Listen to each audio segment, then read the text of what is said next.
Search करें अवामी news. मुल्क भर की ताज़ा तरीन खबरों से बाखबर रहने के लिए सब्सक्राइब करें हमारे चैनल को और बेल आइकन ज़रूर दबाएं।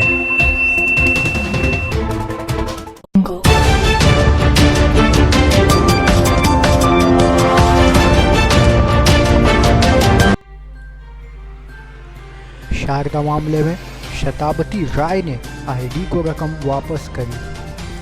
शारदा मामले में आईडी के एहलकारों को शताब्दी राय ने आज रकम वापस लौटा दी। बताया जा रहा है कि आईडी को कुछ दिन कबल ही तृणमूल एमपी शताब्दी राय ने खत लिखकर शारदा से ली रकम को वापस लौटाने की ख्वाहिश का इजहार किया था, लेकिन जराये का कहना है कि आईडी वो रकम वापस लेने को तैयार नहीं थी, बल्कि वो रकम को बैंक अकाउंट में सीज कर कोर्ट के सामने पेश करना चाहती थी।